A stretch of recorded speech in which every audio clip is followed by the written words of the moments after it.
Alright, so again, eto na guys, no? So, eto talaga, the universe is telling you, your wish is my command, no? Anong gusto mo, ibibigay ko sa'yo. Parang ganun yung sinasabi sa'yo ng universe. Kaya make sure na yung focus ng attention nyo palagi is nandun sa kung ano yung gusto nyo mangyari. Because the universe is always listening, the universe is always hearing you guys, no? Lahat ng iniisip nyo, lahat ng sinasabi nyo sa isip nyo is being sent out to the universe. Parang wifi yan. 24/7 naka-broadcast mga kapiksi. And they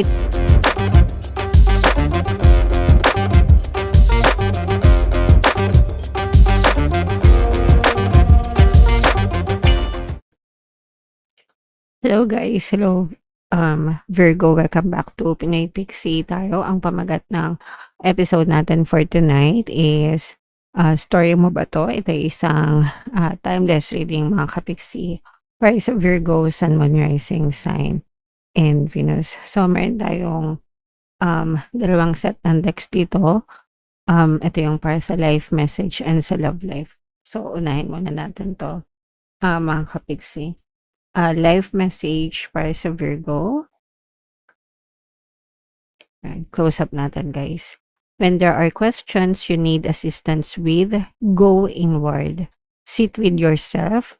Meditate on the question. Ask for our help also. Then trust your intuition, as most often the answer and guidance will be delivered to you intuitively. We are with you always. So these are your spirit guides mga kapiksi, telling you to pray kung may mga bagay na naguguluhan kayo, may mga bagay na nagugulumihanan kayo mga kapiksi, and naghahanap kayo ng sagot.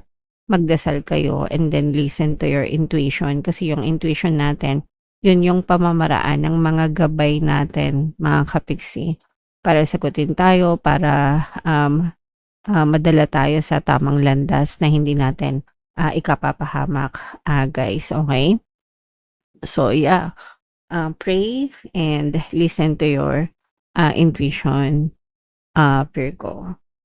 So yung next message naman natin, guys, ito naman ay sa love mga kapiksi.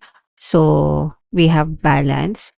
There needs to be a healthy balance of physical, emotional, and spiritual intimacy for a relationship to be sustainable. So dapat guys talagang nasa tamang balance lang pagdating sa relationship, no?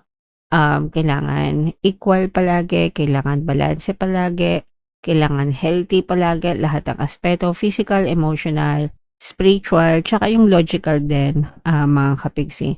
Hindi pwedeng puro puso lang, hindi pwedeng puro isip lang yung pinapagana pagdating sa relationship, 'di ba?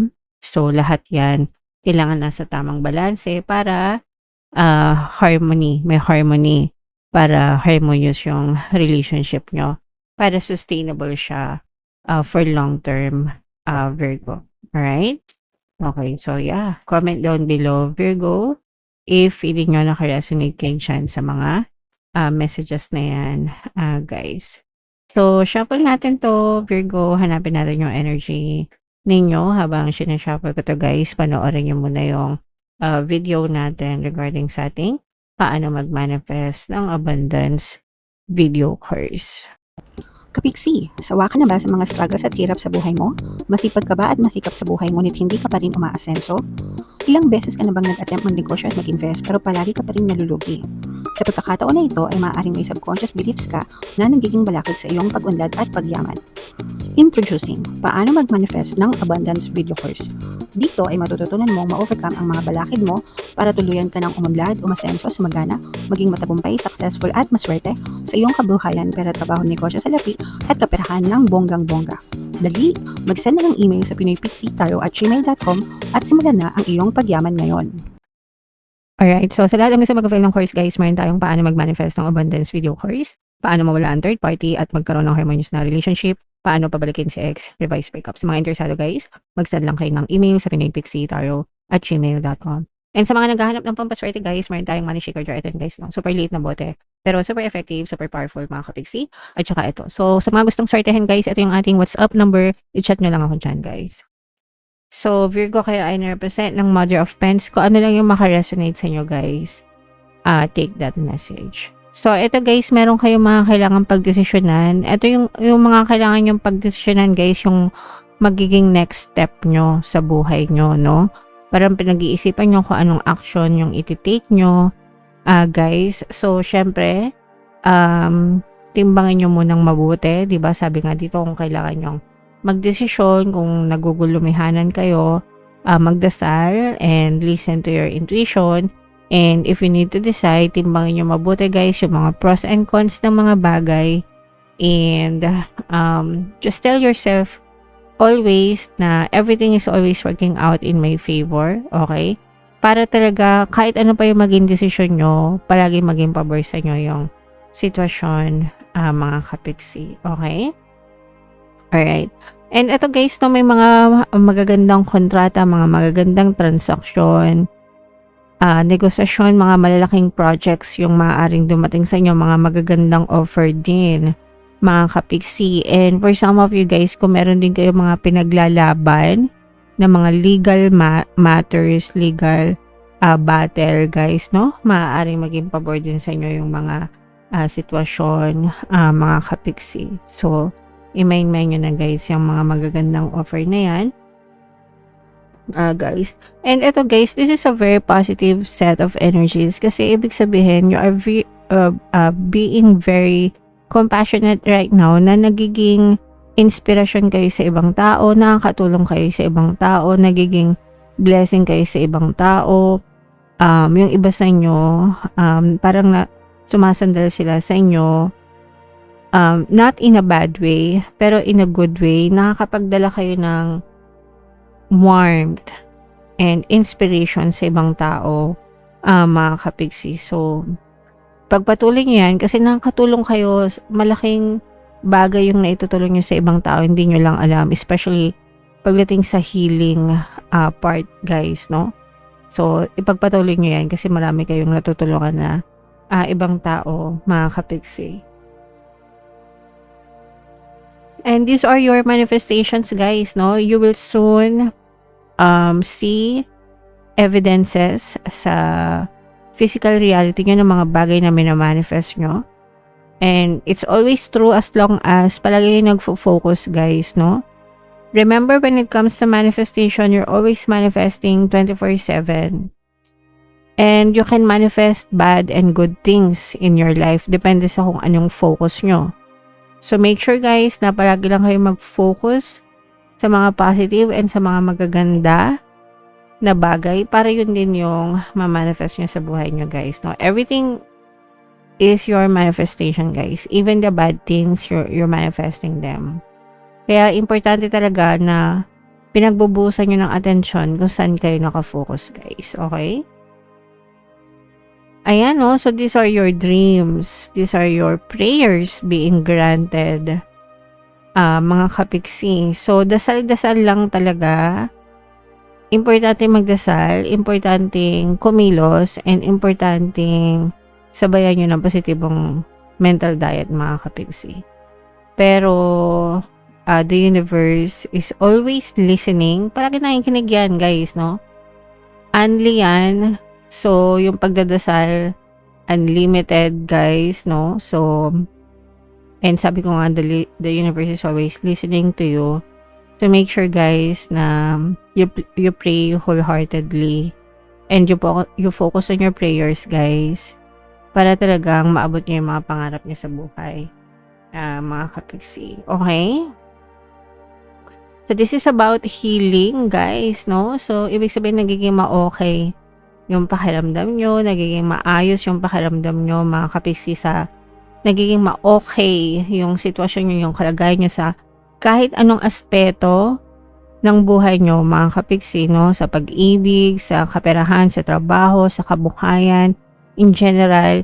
For some of you, kahit sa kalusugan nyo, guys, na nakaka-recover din kayo, nagiging ma-okay din kayo overall, mga kapiksi. Okay?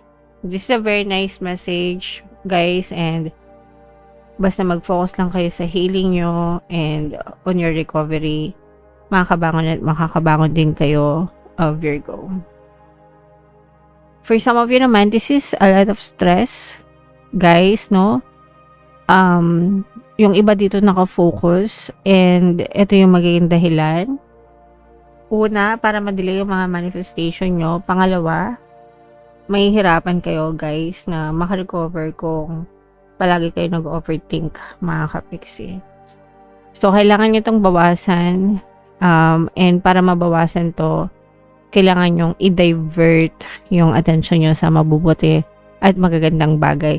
So, nasa disiplina lang to guys kasi wala namang ibang makakatulong sa inyo kundi kayo. Kasi wala namang ibang makakapag-control ng isip nyo guys kundi kayo lang din, no?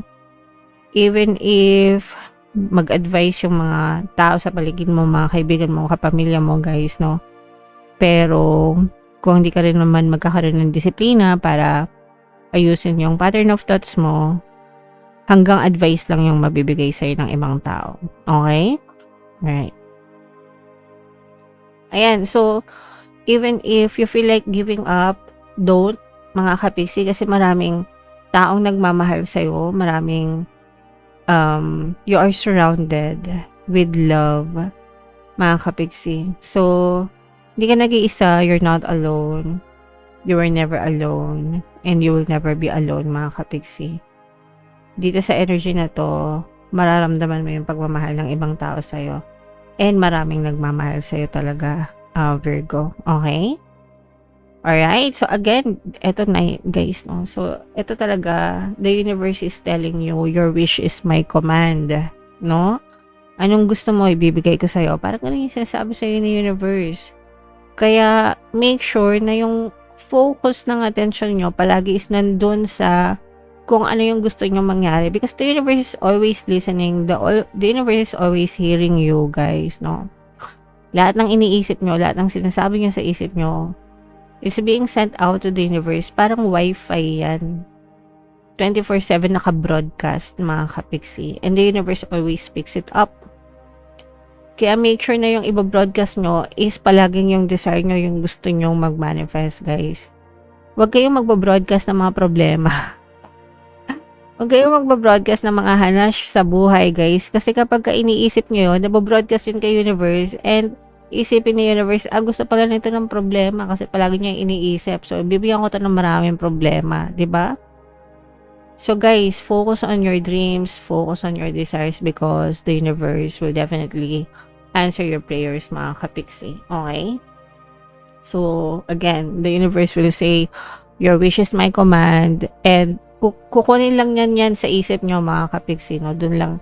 Kumbaga, yung isip nyo, yun yung storage, and kung ano yung laman ng storage, yun yung babasahin ni universe, and yun yung ibibigay niya sa'yo na output. Okay? So, sana naintindihan nyo yan, guys. And everything is in the right balance. Pagdating naman sa kaperahan nyo, mga kapiksi, tamang timpla, hindi masyadong nananagana, pero wala rin naman masyadong problema, mga kapiksi. Tamang-tama lang, no? And sometimes this is already more than enough. The fact na may trabaho ka, the fact na kumikita ka, the fact na nakakabili ka ng pagkain, 'di ba, sa araw-araw. You are already blessed. So be grateful for these blessings, mga kapiksi, kasi hindi lahat ng tao may kakayahan bumili ng pagkain, 'di ba? Yung iba nanlilimos, yung iba bahala na si Batman. So be grateful, guys, no? So yeah, nasa tamang balanse yung energy nyo pagdating sa kaperahan, mga kapiksi. Alright, so comment down below. Ito guys, i-mind mo na itong mga manifestation na ito, especially itong mga pangarap nyo, dreams coming true, guys, no? Kasi yan talaga yung strong energies. The universe is answering your prayers, guys. Comment down below. I-claim nyo na yan, guys, for more tarot readings. Ito yung playlist nyo. Ito naman yung ating success stories ng paano mag-manifest ng abundance video course.